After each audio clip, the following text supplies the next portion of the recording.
নমস্কাৰ ছাত্ৰ ছাত্ৰীসকল তোমালোক সকলোকে আলোচনা একাডেমীলৈ আন্তৰিক স্বাগতম জনাইছোঁ। এই ভিডিঅ' মডেলটোত আমি তোমালোকৰ লগত আলোচনা কৰিম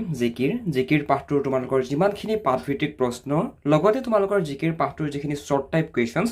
গোটেইখিনি আজিৰ এইটো ক্লাছত আমি ডিছকাশ্যন কৰিম। গতিকে ক্লাছটো সম্পূৰ্ণ শেষলৈকে মনোযোগ সহকাৰে চাই থাকিবা। তোমালোকৰ জিকিৰৰ প্ৰত্যেকটো প্ৰশ্নৰ উত্তৰ আজিৰ এই মডেলটোতে তোমালোকৰ ক্লিয়াৰ হৈ যাব।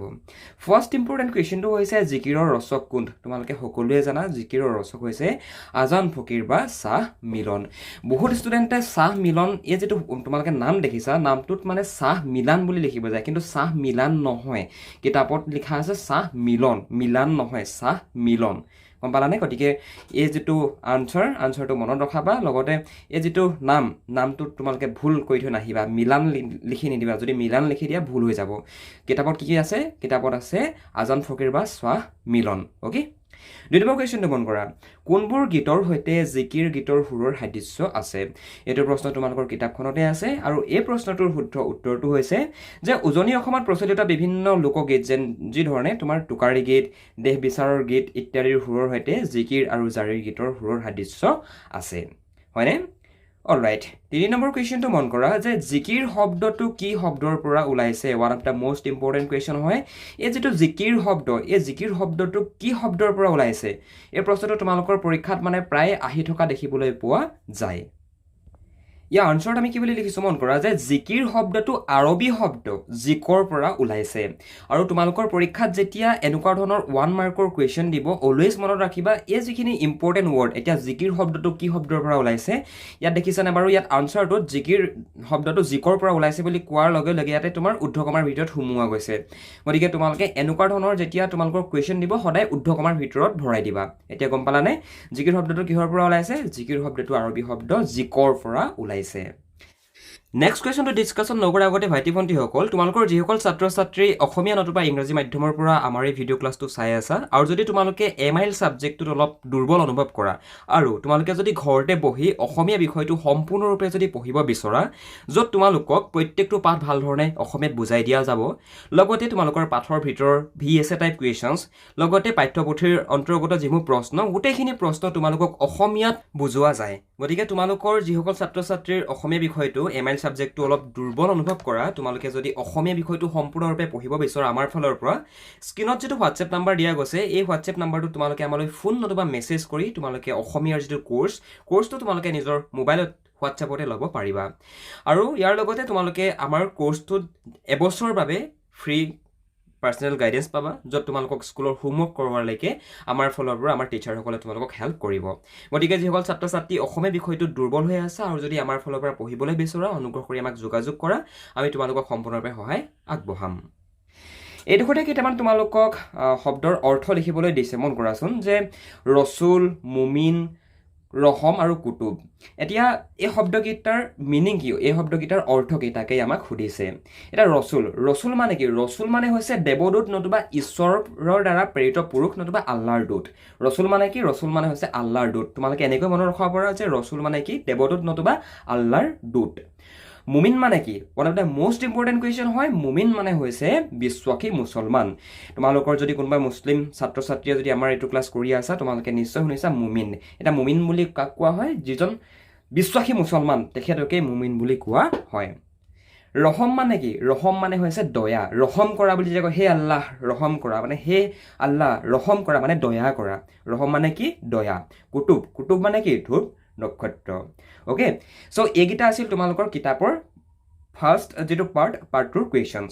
তোমালোকক আমি কিতাপৰ গোটেইখিনি কুৱেশ্যনে দেখাম, বাট এইডোখৰতে আৰু কেইটামান ইম্পৰ্টেণ্ট তোমালোকৰ short type question, VSA type question তোমালোকৰ পৰীক্ষাত হোৱাৰ সম্ভাৱনা আছে। আৰু সেইকেইটা হৈছে যে জিকিৰ শব্দটো কিহৰ পৰা ওলাইছে, কি শব্দৰ পৰা ওলাইছে? জিকিৰ শব্দটো আৰবী শব্দ জিকৰ পৰা ওলাইছে। হয়নে? এইটো আমি পাই আহিছোঁ। জিকিৰৰ ৰচক কোন? আজান ফকীৰ বা শ্বাহ মিলন। হয়নে? মুমিন শব্দৰ অৰ্থ কি? মুমিন শব্দৰ অৰ্থ হৈছে বিশ্বাসী মুছলমান। এতিয়া দেখিছা তোমালোকৰ পৰীক্ষাত এনেকুৱা ধৰণেও মানে কুৱেশ্যনটো দিব পাৰে যে কি মুমিন মানে কি? কি লিখিবা? বিশ্বাসী মুছলমান বুলি লিখিবা। মুমিন মানে হৈছে বিশ্বাসী মুছলমান। জিকিৰবোৰক কি গীত বুলিব পাৰি? জিকিৰবোৰক ভক্তিমূলক বা তুষ্টি গীত বুলিবও পাৰি।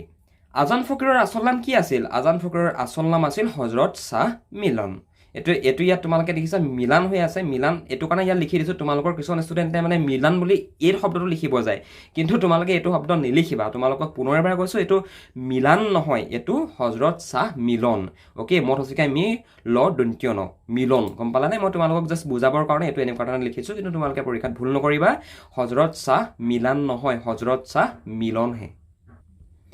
অ'কে তোমালোকে কথাটো বুজি পালা হজৰত শ্বাহ মিলন হে হজৰত শ্বাহ মিলান নহয় অ'কে ত্ৰিবেণীৰ ঘাট মানে কি আমি যে কিতাপখনত ত্ৰিবেণীৰ ঘাট বুলি পাইছোঁ ত্ৰিবেণীৰ ঘাট মানে কি এতিয়া ত্ৰিবেণীৰ ঘাট মানে কি আমি কিতাপত কি বুলি পাইছোঁ মন কৰা যে ত্ৰিবেণীৰ ঘাট হৈছে গংগা যমুনা আৰু সৰস্বতী নদীৰ সংগমস্থল অৰ্থাৎ পবিত্ৰ ঠাই হিন্দুসকলৰ মতে ত্ৰিবেণীৰ ঘাট মানে হৈছে গংগা যমুনা আৰু সৰস্বতী এই তিনিখন নদী যিডোখৰ ঠাইত একলগ হৈছেহি সেইডোখৰকে তোমাৰ ত্ৰিবেণীৰ ঘাট বুলি কোৱা হয় আৰু আমাৰ হিন্দু ধৰ্মত সেই ত্ৰিবেণীৰ ঘাট খুবেই এডোখৰ পবিত্ৰ স্থান বুলি আমি বিশ্বাস কৰোঁ হয়নে ৰহমৰ গৃহত শব্দ দুটাই কি বুজাইছে এইটো তোমালোকৰ কিতাপত দিয়া আছে গতিকে এইটো ইম্পৰ্টেণ্ট বুলি তোমালোকৰ বাবে আমি ভাবিছোঁ সেইটো কাৰণে ইয়াত দেখাই দিছোঁ যে ৰহমৰ গৃহত শব্দকেইটাই কি বুজাইছে যে ৰহম মানে কি ৰহম মানে হৈছে দয়া কৰা আৰু গৃহত মানে হৈছে গৰাকী বা মালিক আৰু ইয়াত গৰাকী বা মালিক বুলি কাক বুজাইছে জিকিৰটোক আল্লাহক বুজাইছে ভগৱানক বুজাইছে হয়নে আৰু সেয়েহে ৰহমৰ গৃহত মানে হ'ল দয়াৰ গৰাকী মানে আল্লাহ বা ভগৱান ইয়াৰ ৰহমৰ গৃহত মানে ইয়াত গৃহত বুলি জিকিৰত আমি কাৰ কথা পাইছোঁ জিকিৰত আমি গৃহত বুলি যেতিয়া পঢ়িছোঁ তাৰ মানে হৈছে তোমাৰ আল্লাহ নতুবা ভগৱান আণ্ডাৰষ্টেণ্ড জিকিৰবোৰক কিহৰ লগত তুলনা কৰা হৈছে বাৰু জিকিৰবোৰক হিন্দু ধৰ্মৰ ভক্তিমূলক প্ৰাৰ্থনা বা তুষ্টি গীতৰ লগত কম্পেয়াৰ নতুবা তুলনা কৰা হয় ভাইটি ভণ্টিসকল ক্লাছটোত আগ নবঢ়াৰ আগতে তোমালোকে যদি মেট্ৰিক পৰীক্ষাৰ কাৰণে প্ৰিপেৰেশ্যন চলাই আছা আৰু যদি তোমালোকে পাৰ্চনেল গাইডেন্স বিচৰা অসমীয়া ছাবজেক্টটোত হওক লাগে বেলেগ ছাবজেক্টত হওক লাগে তেনেহ'লে তোমালোকে আমাৰ ফালৰ পৰা যদি ইচ্ছা কৰা পঢ়িবলৈ পাৰিবা তোমালোকে আমাৰ লগত যদি জইন হৈ লোৱা আমি আহিব কোনখিনি কমন পৰিব তাৰ কুৱেশ্যন আনচাৰবিলাক কেনেকৈ লিখিব লাগিব আমি সকলোখিনি কথা আমি গাইড কৰি দিম ইয়াৰ কাৰণে তোমালোকে এই নাম্বাৰটোত ফোন এটা কৰা নতুবা ডেছক্ৰিপশ্যনত এখন ফৰ্ম আছে ফৰ্মখন ফিল আপ কৰি দিয়া আমি তোমালোকক নিজে যোগাযোগ কৰি ল'ম জিকিৰ শব্দ অৰ্থ কি জিকিৰ শব্দৰ অৰ্থ হৈছে স্মৰণ কৰা জিকিৰ শব্দৰ অৰ্থ কি স্মৰণ কৰা মানে স্মৰণ কৰা অ'কে কোন ৰজাৰ ৰাজত্বৰ কালত আজান ফকীৰ অসমলৈ আহিছিল one of the most important question হয় কিনাৰতে এনেকুৱা ধৰণে এটা ষ্টাৰ মাৰ্ক দি ল'বা কোনজন ৰজাৰ ৰাজত্বৰ কালত অসমলৈ আজান ফকীৰ আহিছিল উত্তৰ লিখিবা স্বৰ্গদেউ গদাধৰ সিংহৰ ৰাজত্ব কালত আজান ফকীৰ অসমলৈ আহিছিল ইয়াত ইয়েৰটো ইয়াতে মেনশ্যন কৰি দিয়া গৈছে তোমালোকে লিখিব বিচাৰিলে লিখি ল'ব পাৰা পাঠটোত থকা কেইটামান পাৰ্চী শব্দ তোমালোকে নিজৰ বহীখনত নোট কৰি ল'বা ইয়াতে লিখা আছে অ'কে নেক্সট ইম্পৰ্টেণ্ট কুৱেশ্যনটো হৈছে হজৰত শ্বাহ মিলনৰ নাম আজান ফকীৰ কিয় হ'ল এতিয়া তেখেতৰ আচল নামটো তোমাৰ আজান ফকীৰৰ আচল নামটো শ্বাহ মিলনহে আছিলে এতিয়া সেই শ্বাহ মিলনৰ তেখেতৰ নামটো হজৰত শ্বাহ মিলনৰ নামটো আজান ফকীৰ কিয় হ'ল কিয়নো শ্বাহ মিলনে এইটো মিলান হৈ আছে দেখিছা এইটো মিলন হ'ব লাগে দেই শ্বাহ মিলনে পোনপ্ৰথমে অসমত আজান দি মুছলমানসকলক নামাজ পঢ়িবলৈ শিকাইছিল বাবেই তেখেতৰ নাম আজান ফকীৰ হয় বুজিলা অ'কে তো পুনৰ এবাৰ কৈছোঁ এইটো যে তোমালোকে শ্বাহ মিলান নিলিখিবা ইয়াত তোমালোকে মানে বহুতে মিলান লিখে মানে সেইটো কাৰণে তোমালোকক দেখুৱাই দিছোঁ যে মিলান নহয় কিতাপত আমি পাইছোঁ হজৰত শ্বাহ মিলন কিতাপত যি পাইছোঁ সেইটোৱে আমি লিখিম মৰচিকাই মি ল দন্ত্য ন হজৰত শ্বাহ মিলন আমি এনেকৈ পাইছোঁ হয়নে অলৰাইট এতিয়া নেক্সট ইম্পৰ্টেণ্ট কুৱেশ্যনটো হৈছে যে কি মক্কাৰ দুৱাৰত চাহাব জীৱই মাৰে তালি যেনে হালে হলৰ লগত দৰিকাৰ টোপালি এই যি শাৰী বাক্য এই যি শাৰী তোমাৰ জিকিৰ এই জিকিৰ ফাঁকিৰ অন্তৰ্নিহিত যিটো ভাৱটো আমাক বিশ্লেষণ কৰিব কৈছে আমি কি লিখিছোঁ মন কৰা একচুৱেলি কথাবিলাক বুজি পাবলৈ চেষ্টা কৰিবা দেই তোমালোকে তেতিয়া তোমালোকৰ উজু হ'ব মানে কথাবিলাক মুখস্থ কৰি পৰীক্ষা দিম বুলি ভাবি নাথাকিবা এনেকুৱা ধৰণৰ তাৎপৰ্য ব্যাখ্যা কৰা প্ৰশ্নবিলাকত তোমালোকে আনচাৰটো এনেকুৱা ধৰণে ষ্টাৰ্ট কৰিবা যে উক্ত কাব্যাংশ আজান ফকীৰৰ দ্বাৰা ৰচিত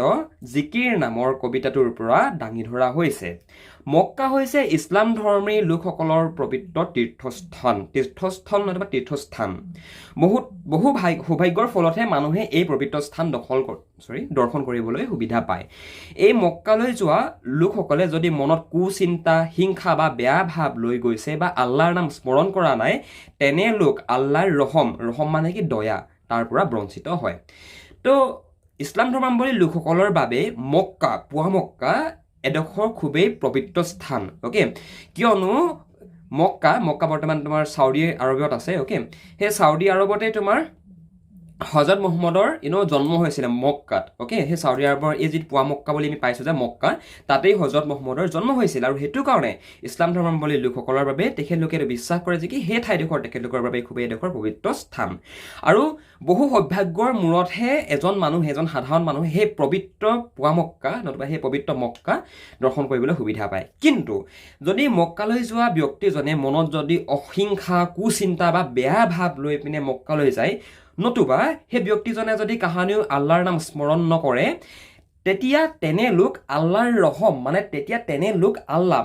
আল্লাহৰ যি ৰহম আল্লাহৰ যি দয়া সেই দয়াৰ পৰা বঞ্চিত হয় মানুহৰ অন্তৰত দয়া প্ৰেম নাথাকিলে বা আমি যদি সকলো জীৱকে সমদৃষ্টিৰে চাব নাজানো আমি কেতিয়াও আল্লাহৰ প্ৰিয় পাত্ৰ হ'ব নোৱাৰো একেবাৰে চিম্পল হয় ভাইটি-ভণ্টিসকল চোৱা এতিয়া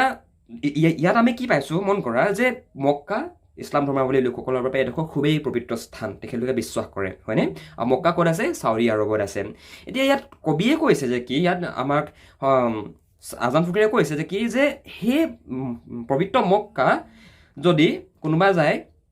আৰু তালৈ যোৱাৰ পিছত যদি মনত হিংসা বেয়া ভাৱ নতুবা কাহানিও যদি আল্লাহৰ নাম স্মৰণ নকৰে তেতিয়া সেই তেনে ব্যক্তি আল্লাহ যি ৰহম অ'কে আল্লাহৰ যি দয়া সেই দয়াৰ পৰা বঞ্চিত হয় অ'কে আৰু মানুহৰ অন্তৰত মানুহৰ মনৰ মাজত মানুহৰ অন্তৰত যদি মানুহৰ প্ৰতি প্ৰেম নাথাকে আমি যদি সকলো জীৱ জন্তুকে সমদৃষ্টিৰে চাব নোৱাৰোঁ তেতিয়া আমি আল্লাহৰ কেতিয়াও প্ৰিয় পাত্ৰ হ'ব নোৱাৰোঁ তেতিয়া তেনেস্থলত আমি আল্লাহৰ যি ৰহমৰ পৰা আমি বঞ্চিত হ'ম আল্লাহৰ যি দয়াৰ পৰা আমি বঞ্চিত হ'ম কথাবিলাক বুজি পাইছা নিশ্চয় অলৰাইট নেক্সট পেৰাগ্ৰাফটো মন কৰা কি লিখা আছে যে এই পৃথিৱীত মানুহে পাপ পুণ্যৰ সঠিক বিচাৰ কৰিব নাজানে এই পৃথিৱীত মানুহে পাপ পুণ্যৰ বিচাৰ কৰিব জানো নাজানে বহুতে ভাবে যে মক্কা দৰ্শন কৰিলে পুণ্য অৰ্জন কৰি আল্লাহৰ ওচৰত জীৱই স্থান পায় বহু লোকে বিশ্বাস কৰে যে মই মক্কা দৰ্শন কৰোঁ তেনেহ'লে মই তেতিয়া আল্লাহৰ শ্ৰীচৰণত নতুবা আল্লাহৰ ওচৰত মই স্থান পাম কিন্তু সেয়া এক ভ্ৰান্ত ধাৰণা কিন্তু সেইটো এটা খুবেই ভুল ধাৰণা ইয়াত ভ্ৰান্ত ধাৰণা হৈছে খুবেই ভুল ধাৰণা যেনেদৰে হাল আৰু শ'ল মাছৰ যুঁজ চাবলৈ গৈ দৰিকণা মাছে জিভাৰে টপালি মাৰি থকাৰ বাহিৰে আন একো কৰিব নোৱাৰে ঠিক একেদৰে গোটেই জীৱনটো পাপ কামত লিপ্ত থাকি শেষ অৱস্থাত নতুবা শেষ সময়ত মক্কা দৰ্শন কৰি পুণ্য অৰ্জন কৰা ধাৰণাও অবাস্তৱ হয়নে আমি যদি গোটেই জীৱনটো তোমাৰ পাপ কামেই কৰি থাকোঁ গোটেই জীৱনটো যদি মানুহৰ প্ৰতি হিংসা ভাৱ লৈ যদি গোটেই জীৱনটোত যদি তেনেকেই জীয়াই থাকোঁ তাৰপিছত যদি আমি মক্কা যাওঁ মক্কালৈ গৈ যদি আমি এইটো বিশ্বাস কৰোঁ যে কি মক্কালৈ যোৱাৰ পিছত মোৰ যিমান পাপ আছে গোটেই পাপ নাইকিয়া হৈ যাব তেতিয়া সেইটো এটা খুবেই অবাস্তৱ ধাৰণা সেই ধাৰণাটো অবাস্তৱ বুলি কৈছে আৰু এইটো এটা যুক্তিসংগতৰ কথা হয় আমি কি গোটেই জীৱনটো তোমাৰ বেয়া কাম কৰি পাপ কাম কৰি আমি যদি একেবাৰে আমাৰ মৃত্যুৰ পৰৱৰ্তী এবছৰ দুবছৰ আগত যদি আমি মক্কা যাওঁ নতুবা আমি যদি ত্ৰিবেণী ঘাটেই যাওঁ আমি যদি গংগা যমুনা সৰস্বতী যি মিলন ক্ষেত্ৰ তাতেই যদি আমি গৈ গা ধুওঁগৈ আমাৰ জানো গোটেই পাপখিনি আমি ধুব পাৰিম নোৱাৰোঁ সেইটো কথাকেই এই জিকিৰটো বুজাইছে বুজি পালা এতিয়া আমি চাম ব্যাখ্যা কৰাকেইটা যে পানী মৰে পিয়াহত অগ্নি মৰে জাৰত খুদা ৰচুল লুকাই আছে মুমিনৰ আঁৰত বহুত বেছি ইম্পৰ্টেণ্ট হয় এই শাৰী তোমালোকৰ পৰীক্ষাত বেলেগ নাহিলেও এই শাৰী কিন্তু তোমালোকৰ 4 নম্বৰীয়া এক্সপ্লেইন কৰিবৰ কাৰণে আহি থাকে অ'কে তো তোমালোকে মন কৰাচোন আমি কি লিখিছোঁ ষ্টাৰ্টিংটো তোমালোকে জানাই আৰু দ্বিতীয় বাক্যাংশ আমাৰ পাঠ্যপুথিৰ অন্তৰ্গত আজান ফকীৰৰ দ্বাৰা ৰচিত জিকিৰৰ পৰা তুলি অনা হৈছে আৰু উক্ত কাব্যাংশই সংসাৰৰ যাত্ৰাত মানুহে নিজৰ অজ্ঞতাৰ বাবে নতুবা অজ্ঞানতাৰ বাবেই যে আল্লাহক বিচাৰি হাবাথুৰি খাই মৰে অথচ মানুহৰ হৃদয়তে বা মানুহৰ মাজতে যে আল্লাহ বিৰাজমান তাক বুজাইছে আমাৰ বহু মানুহক এনে মন কৰিবাচোন তোমাৰ মানুহে নিজৰ মানুহে এইটো বুজিয়ে নাপায় যে কি মানুহৰ মাজতে ভগৱান লুকাইছে মানুহৰ মাজতে আল্লাহ লুকাই আছে এই কথাটো কিছু লোকে বুজি নাপায় গোটেই জীৱনটো আল্লাহক বিচাৰি ভগৱানক বিচাৰি হাবাথুৰি খাই ফুৰে গম পাইছানে কিন্তু আল্লাহ যে মানুহৰ মাজতেই বিৰাজমান নতুবা ভগৱান যে মানুহৰ মাজতেই বিৰাজমান এই কথা কিন্তু সেই লোকসকলে বুজি নাপায় গোটেই জীৱনটো আনকি হাবাথুৰি খাই ফুৰে আল্লাহ নতুবা ভগৱানক বিচাৰি হয়নে আৰু এই সন্দৰ্ভতে এই কথাষাৰ কৈছে যে কি পানী মৰে পিয়াহত অগ্নি মৰে জাৰত খুদা ৰচুল লুকাই আছে মুমিনৰ আঁৰত হয়নে অলৰাইট তাৰপৰা আমি কি লিখিছোঁ মন কৰা যে আল্লাহ হৈছে দয়াৰ সাগৰ আল্লাহ সকলোকে দয়া কৰে আল্লাহ সকলোকে ক্ষমা কৰে আল্লাহ সকলোকে ভাল পায় হয়নে একমাত্ৰ আল্লাহে মানুহক এই সাগৰ সদৃশ সংসাৰৰ পৰা মুক্ত কৰিব পাৰে কেৱল মাত্ৰ আল্লাহে নতুবা কেৱল মাত্ৰ ভগৱানেহে মানুহক এই যি সংসাৰ, অ'কে, এই যি মোহ পাশ, এই যি মায়াৰ বান্ধোন, এই যি সাগৰ সদৃশ সংসাৰ, এই সংসাৰৰ যি বান্ধোন, এই বান্ধোনৰ পৰা আমাক মুক্ত কৰিব পাৰে। আৰু এইখিনি কথা আমি 1 নম্বৰ যিটো আমাৰ বৰগীত আছিলে, বৰগীতটো পাই আহিছোঁ, হয়নে নহয়? অ'কে, আল্লাহক উপাসনা কৰিবলৈ হ'লে মানুহে আল্লাহৰ নামত নিজস্ব অৰ্পণ কৰিব লাগিব আৰু আল্লাহৰ আদৰ্শত চলিব লাগিব। মানুহে যদি আল্লাহক বিচাৰে, যদি তুমি মই যদি আমি যদি আল্লাহক পাব বিচাৰোঁ, তেনেহ'লে আমি আল্লাহৰ নামত ত্যাগ কৰিব লাগিব। এতিয়া নিজস্ব ত্যাগ কৰা মানে কি? আল্লাহৰ আদৰ্শত চলা মানে কি? আল্লাহে কি শিকাইছে? যে মানুহক ভাল পাবা। ভগৱানে কি শিকাইছে? মানুহক ভাল পাবা, কাহানিও কাৰো প্ৰতি বেয়া দৃষ্টি নাৰাখিবা, সকলোকে সন্মান কৰিবা, নম্ৰ হৈ থাকিবা, ভদ্ৰতা মেইনটেইন কৰিবা। ভগৱানে নতুবা আল্লাহে আমাক সেইখিনি কথাই আমাক শিকাইছে, হয় নে নহয়? তো সেইটোকে কৈছে যে কি আমি আল্লাহৰ আদৰ্শত চলিব লাগিব। পানীয়ে মানুহৰ তৃষ্ণা নিবাৰণ কৰে, অৰ্থাৎ পানীয়ে মানুহৰ পিয়াহ নাইকিয়া কৰে। এতিয়া তৃষ্ণা নিবাৰণ কৰে মানে বুজি কি পালা বাৰু? যে মানুহে মানে পানীয়ে মানুহৰ পিয়াহ নিবাৰণ কৰে, পিয়াহ নাইকিয়া কৰে, হয় নে নহয়? পিয়াহ নাইকিয়া কৰে, অথচ পানীয়ে সেই নিজৰ গুণৰ বিষয়ে নাজানে। কবিতা অৰ্থাৎ জিকিৰটোত আমাক কৈছে যে কি পানী মৰে পিয়াহত অগ্নি মৰে জাৰত, মানে পানীয়ে মানুহৰ পিয়াহ নিবাৰণ কৰে নতুবা তৃষ্ণা নিবাৰণ কৰে, কিন্তু পানীৰ সেই গুণৰ বিষয়ে নাজানে। আৰু সেইদৰে জুইৰ যে তাপ আছে আৰু সেই কথা জুইয়ে নাজানে। জুই জ্বলালে কি হয় বাৰু? তাপ উৎপন্ন হয়, হয় নে নহয়? কিন্তু জুইয়ে নিজৰ সেই গুণৰ কথা নাজানে। পানীয়ে নিজৰ গুণ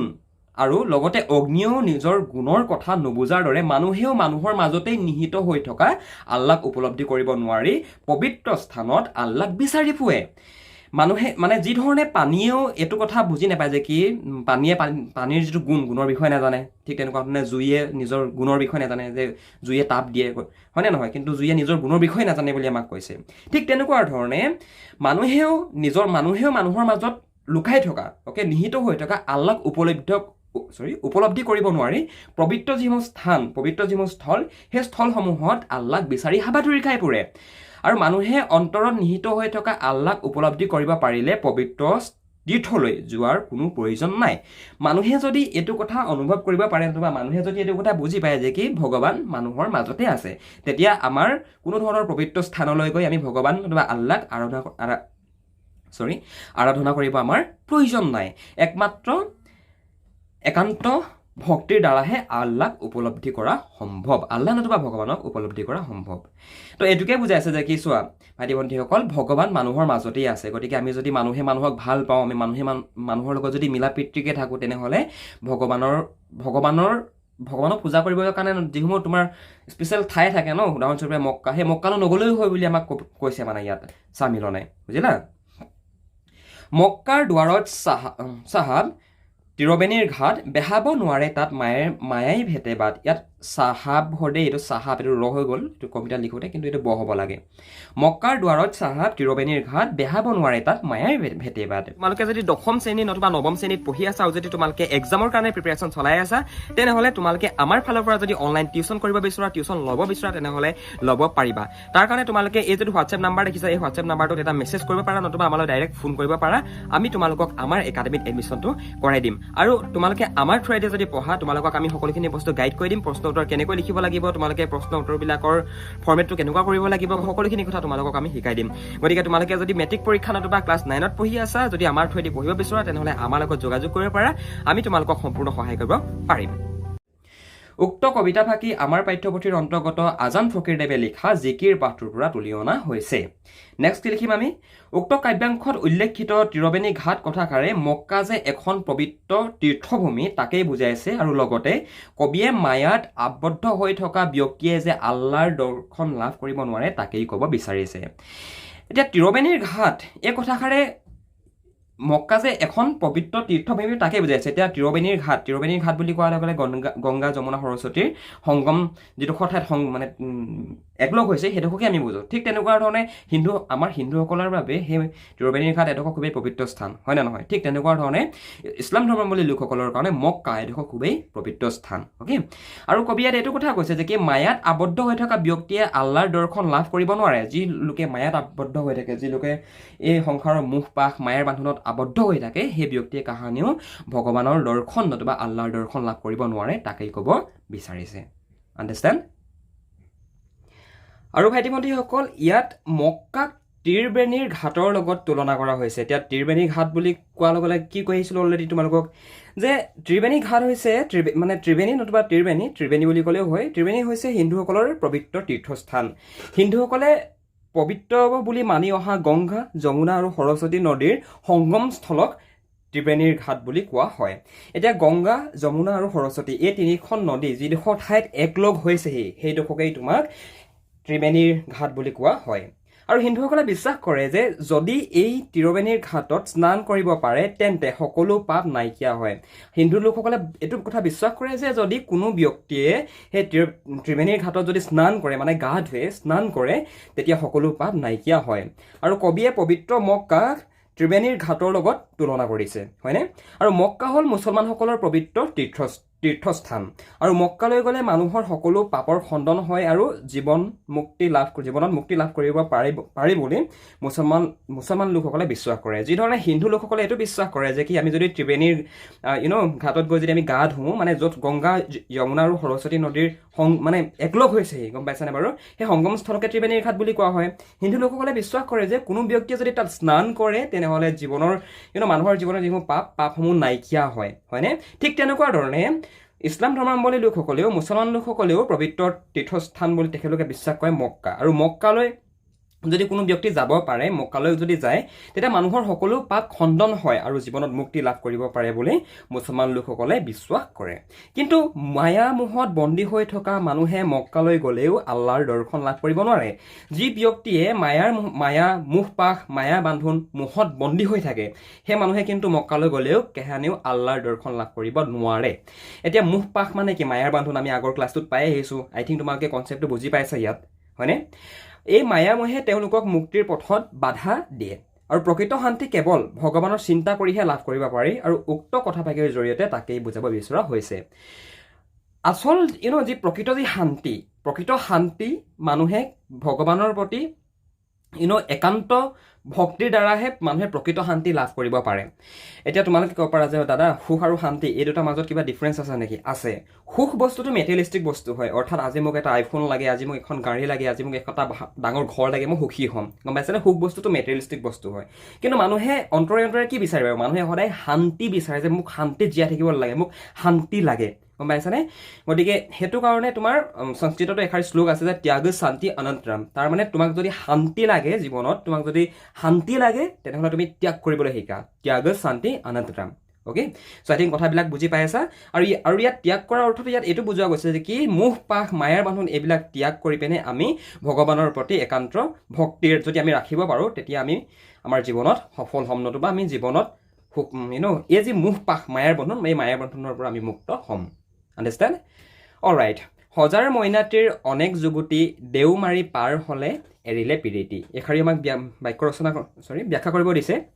উক্ত জিকিৰ ফাঁকি আমাৰ পাঠ্যপুথি অসমীয়া সাহিত্য চয়নিকাৰ অন্তৰ্গত আজান ফকীৰদেৱৰ দ্বাৰা ৰচিত জিকিৰৰ পৰা তুলি অনা হৈছে ইমানলৈকে লিখি পিনে ফুল দাঢ়ি দি পেৰেগ্ৰাফ চেঞ্জ কৰিবা যে মানুহৰ আত্মাৰ প্ৰকৃতিৰ বিষয়ে ক'বলৈ গৈ আজান ফকীৰে উক্ত জিকিৰ ফাঁকিৰ অৱতাৰণা কৰিছে যে মানুহৰ যিটো প্ৰকৃতি মানুহৰ যি আত্মাৰ প্ৰকৃতি কেনেকুৱা ধৰণৰ হয় বাৰু এটা প্ৰকৃতিৰ মানে ইয়াত নেচাৰটোৰ কথা বুজোৱা গৈছে কিন্তু ইয়াত নেচাৰ বুলি কোৱাৰ লগে লগে গছ গছনি অৰণ্য পাহাৰ পৰ্বত সেই নেচাৰটোৰ কথা বুজোৱা নাই ইয়াত প্ৰকৃতি বুলি কোৱাৰ মিনিংটো কিন্তু বেলেগ হয় পৰৱৰ্তী সময়ত তোমালোকে বুজি পাবা বাৰু প্ৰকৃতি ইয়াত আত্মাৰ প্ৰকৃতিৰ বুলি কোৱাৰ লগে লগে কি বুজাইছে হয়নে অ'কে সজাত পুহি ৰখা মইনা চৰাইৰ দৰে মানুহৰ দেহৰূপী সজাত জীৱ বা আত্মাই বিচৰণ কৰি থাকে ইয়াত জিকিৰটোত কবিয়ে মানে এইটো কথা উদাহৰণ দিছে যে কি মইনা চৰাই নিশ্চয় দেখিছা তোমাৰ সজাত যে বন্দী কৰি থৈ দিয়ে ঘৰবিলাকত সেই যিধৰণে এটা সজাত মইনা চৰাই এটা বন্দী কৰি ৰখোৱা হয় যে ঠিক তেনেকুৱা ধৰণে মানুহৰ যিটো মানুহৰ দেহৰূপী সজাত জীৱ বা আত্মাই বিচৰণ কৰে তুমি হিন্দু হোৱা মুছলিম হোৱা আত্মাটো বিশ্বাস কৰা হয়নে মানুহৰ যেতিয়া মৃত্যু হোৱাৰ পিছত আমি এইটো কনচেপ্ট পাই যে আত্মাৰ কাহিনী মৃত্যু নহয় হয়নে নহয় ঠিক তেনেকুৱা ধৰণে ইয়াত কবিয়ে ইয়াত এইটো কথা বুজাইছে যে যিধৰণে এটা সজাত এটা মইনা চৰাই আবদ্ধ কৰি ৰখাই থোৱা হয় ঠিক তেনেকুৱা ধৰণে মানুহৰ এই যিটো দেহ অ'কে এই দেহৰূপী সজাত জীৱ বা আত্মাই বিচৰণ কৰে বা আত্মা থাকে গম পাইছানে মানুহৰ দেহৰূপী সজাত আত্মাৰূপী মইনা চৰাই বন্দী হৈ থাকে আৰু মইনা চৰাইৰ স্বাভাৱিক বাসস্থান বুলিলে মুকলি আকাশ তথা অৰণ্য হয় এইটো অবন্য হৈ আছে এইটো অৰণ্য হ'ব লাগে হা অৰণ্য হয় সজা নহয় এতিয়া মইনা চৰাই মানে চৰাই স্বাভাৱিকতে ক'ত থাকিব বিচাৰে অৰণ্যত থাকিব বিচাৰে মুকলি আকাশৰ তলত উৰিব বিচাৰে হয়নে কিন্তু সিহঁতক কি কৰা হয় সজাত আবদ্ধ কৰি ৰখা হয় আৰু সেইবাবে সুযোগ পালে সজাৰ পৰা সি ওলাই গুচি যায় পৰিত্যক্ত সজাতিলৈ তাৰ আৰু কোনো মনত নপৰে সেইটো কাৰণে যেতিয়া মইনা চৰাইটোৱে চান্স পায় হয়নে মইনা চৰাইটোৱে চান্স পালে যেতিয়া সি মানে সুযোগ পালে সি সেই সজাটোৰ পৰা ওলাই মুক্ত আকাশৰ তললৈ উৰিবলৈ গুচি যায়গৈ বুজি পাইছা কথাটো ঠিক তেনেকুৱা ধৰণে সেই চৰাইটো উৰি যোৱাৰ পিছত সেই চৰাইটোৱে পুনৰ সেই আগৰ দিনৰ সেই যিটো মানে আগতে তাক যিটো সজাত আবদ্ধ কৰি ৰখোৱা হৈছিলে সেই সজাটোলৈ জানো তাৰ মনত পৰিব অবিয়াছলি নপৰে কিয়নো চৰাই চিৰিকটিয়ে সদায় নেচাৰেল হেবিটেটত থাকিব বিচাৰে হয় নে নহয় প্ৰকৃতিত থাকিব বিচাৰে অ'কে ঠিক তেনেদৰে দেহৰ সৈতে আত্মাৰ সম্পৰ্কও ক্ষন্তেকীয়া আমাৰ দেহ আমাৰ যিটো বডি এই বডিৰ লগত আমাৰ যিটো আত্মা সেই আত্মাৰ যিটো ৰিলেশ্যন সেইটো মানে খুব ক্ষন্তেকীয়া হয় এজন মানুহ কিমান বছৰ জীয়াই থাকে বৰ্তমান সময়ততো তোমাৰ খুব বেছি তোমাৰ 80ও নাপায়গৈ 70+ ধৰা আজিকালি 70+ জীয়াই থাকিবলৈ বহুত মানে এইটো অসম্ভৱ কথা হয় নে নহয় তো এই যিটো আমাৰ দেহটোৰ লগত আত্মাৰ যি সম্পৰ্ক সেই সম্পৰ্কটো ক্ষন্তেকীয়া জীৱৰ কৰ্ম বন্ধন দূৰ হ'লেই বিচৰণশীল আত্মাই দেহ ত্যাগ কৰে মানুহে জীৰ্ণ বস্ত্ৰ ত্যাগ কৰাৰ দৰে আত্মাই জীৰ্ণ দেহ ত্যাগ কৰি আঁতৰি যায় এতিয়া জীৱৰ কৰ্মবন্ধন দূৰ হ'লে এতিয়া এটা জীৱই কৰ্মবন্ধনত আমি ডুব খাই যাওঁ হয় নে আমি জন্ম হোৱাৰ পৰা আমি মৃত্যু হোৱালৈকে আমি কামেই কৰি থাকিবলগীয়া হয় হয়নে এতিয়া যেতিয়া আমাৰ কাম কৰি শেষ হয় নে নহয় জীৱনৰ কৰ্ম যি বন্ধন সেই বন্ধন যেতিয়া দূৰ হয় তেতিয়া বিচৰণশীল আত্মাই আমাৰ দেহটো ত্যাগ কৰে মই তোমালোকক যিটো কথা বুজাব বিচাৰিছোঁ আই থিংক বুজি পাইছা চাগে এতিয়া দেহ ত্যাগ কৰে মানে ইয়াত মৃত্যু হোৱাৰ কথা কৈছে হয়নে তেতিয়া আৰু দেহৰ সৈতে তাৰ কোনো ধৰণৰ সম্পৰ্ক নাথাকে আৰু সজা ত্যাগী মইনা চৰাইৰ দৰে ই তেতিয়া মুক্ত হয় তাৰমানে যি ধৰণে তোমাৰ সজাত ভৰাই থোৱা এটা চৰাই যেতিয়া সুযোগ পাই সি মুক্ত আকাশলৈ উৰি গুচি যায় প্ৰকৃতিলৈ উৰি গুচি যায় হয় নে নহয় ঠিক তেনেকুৱা ধৰণে আমাৰ যি দেহ আমাৰ দেহটো মাত্ৰ এটা সজাৰ দৰে মানে য'ত আমাৰ আত্মাটো আবদ্ধ হৈ আছে গম পাইছানে বাৰু আৰু আমাৰ জীৱনৰ যেতিয়া আমাৰ কৰ্ম শেষ হয় এটা নিৰ্দিষ্ট সময়ত তুমিও যাবাগৈ ময়ো যামগৈ হয় নে নহয় চ' সেইটো কথাকে বুজাইছে যে কি কৰ্মবন্ধন দূৰ হ'লে আমাৰ বিচৰণশীল আত্মাই আমাৰ দেহ ত্যাগ কৰে এতিয়া মই যিহেতু হিন্দু হয় আমাৰ ইয়াত এটা কথা আছে যে আমাৰ আত্মাটো কাহানিও মৃত্যু নহয় আমাৰ ৰিলিজনত আমি এইটো কথা বিশ্বাস কৰোঁ আমাৰ আমাৰ যিটো আত্মাটো কাহানিও নাই আত্মাৰ মৰণ নাই মানে কথাটো বুজি পালানে এতিয়া আমাৰ মাত্ৰ দেহটোহে দেহটোহে আমাৰ হেৰি হয় দেহটোহে আমাৰ এটা নিৰ্দিষ্ট এজৰ পিছত আমাৰ দেহটো অচল হৈ পৰে ফলত আমি এটা সময়ত আমি মৃত্যু হওঁ হয়নে নহয় কিন্তু আমাৰ আত্মাটো কাহানিও মৃত্যু নহয় অলৰাইট ইয়াত কেইটামান সমাৰ্থক শব্দ দিয়া আছে আৰু এইখিনি তোমালোকৰ কিতাপখনতো দিয়া আছে তোমালোকে ইয়াৰ কিতাপৰ পৰা চাই লিখো বুলি ক'লেও পাৰিবা যে চিন্তু মানে ভবা মানে ভাবো ঘাট মানে পাৰ প্ৰীতি মানে প্ৰেম আসমান মানে আকাশ আসমান বুলি কোৱাৰ লগে লগে এইটো হিন্দীৰ দৰে তোমালোকে পাইছা নিশ্চয় হয়নে নহয় আসমান মানে কি আকাশ অ'কে চ' এইকেইটাই তোমালোকৰ পাঠভিত্তিক প্ৰশ্ন আছিলে এতিয়া কেইটামান তোমালোকক ইম্পৰ্টেণ্ট আমি কুৱেশ্যন দেখাই দিব বিচাৰোঁ ইয়াত তোমালোকৰ কনচেপ্টটো ক্লিয়াৰ কৰিবৰ কাৰণে ইজি হ'ব 1 নম্বৰ কুৱেশ্যনটো মন কৰা যে আসমানৰ কুতুব তৰা আদমৰ জাত আৰু ইয়াত আদম কোন আৰু জিক্ৰত উল্লেখ থকা আদম কোন এটা জিক্ৰত উল্লেখ থকা আদম হৈছে আদি মানৱ অৰ্থাৎ আল্লাহ বা ভগৱানে সৃষ্টি কৰা এই পৃথিৱীৰ প্ৰথমজন মানুহ আদম বুলি কোৱাৰ লগে বুজি পালা এই পৃথিৱীৰ প্ৰথমজন মানুহৰ নামেই হৈছে আদম আৰু এই কথাটো মানে ইছলাম ধৰ্মাৱলম্বী লোকসকলে বিশ্বাস কৰে অলৰাইট 2 নম্বৰ কুৱেশ্যনটো মন কৰা যে খুদা ৰচুল লুকাই আছে মুমিনৰ আঁৰত আৰু এই কথা ফাঁকিত ৰচুল আৰু মুমিন এই শব্দ দুটাৰ অৰ্থ কি এইকেইটা অৰ্থ তোমালোকে ভৱিষ্যতৰ বাবে মনত ৰখাবা তোমালোকৰ এইকেইটা বহুত বেছি মানে পৰীক্ষাত আহি থাকে মানে খুদা মানে কি খুদা মানে হৈছে ভগৱান হয় নহয় খুদা মানে হৈছে ভগৱান ইয়াত ৰচুল খুদাৰ ৰচুল এতিয়া চোৱা খুদাৰ ৰচুল লুকাইছে মুমিনৰ আঁৰত এতিয়া খুদা ৰচুল লুকাই আছে মুমিনৰ আঁৰত এই বাক্য ফাঁকিৰ ৰচুল আৰু মুমিন শব্দকেইটাৰ অৰ্থ হৈছে ৰচুল মানে হৈছে দেৱদূত অ'কে আল্লাহৰ দ্বাৰা প্ৰেৰিত দূত দেৱদূত মানে নতুবা আল্লাই পঠিওৱা দূত আৰু মুমিন মানে হৈছে বিশ্বাসী মুছলমান কিতাপখনতে লিখা আছে তোমালোকে কিতাপৰ পৰা চাই লিখো বুলি ক'লেও পাৰা নতুবা এইটো ক্লাছত পৰা নোট কৰি লওঁ বুলি ক'লেও পাৰা এতিয়া মক্কাৰ দুৱাৰত কি ঘাটৰ কথা কোৱা গৈছে মক্কাৰ দুৱাৰত তোমাৰ ত্ৰিবেণী ঘাটৰ কথা কোৱা গৈছে আৰু ত্ৰিবেণী ঘাট কি গংগা যমুনা আৰু সৰস্বতী নৈৰ সংগমস্থলক ত্ৰিবেণী ঘাট বুলি কোৱা হয় হয়নে নহয় আৰু এই ত্ৰিবেণী ঘাটক হিন্দু লোকসকলে পবিত্ৰ স্থান বুলি পবিত্ৰ তীৰ্থৰ স্থান বুলি বিশ্বাস কৰে হয়নে অ'কে চ' এইকেইটাই আছিলে বাকী তোমালোকে PDF টো ডাউনলোড কৰি ল'বা আমাৰ ফাইলটোৰ পৰা তাৰ পৰা তোমালোকে সেই PDF টোৰ পৰা এই কুৱেশ্যন আনচাৰবিলাক নোট কৰিবা আই থিংক তোমালোকে কুৱেশ্যন আনচাৰবিলাক ভাল ধৰণে বুজি পালা যদি কিবা বুজি নোপোৱাকৈ থাকিলে আমাক তোমালোকে হোৱাটছএপৰ যোগেদি সুধো বুলি ক'লেও পাৰা আমি তোমালোকৰ বাবে 24/7 এভেইলেবল আছোঁ আমাক সুধিবা যদি কিবা বুজি নোপোৱাকৈ থাকিলে okay thank you so' much for ৱাচিং দিছ ক্লাছ থেংক ইউ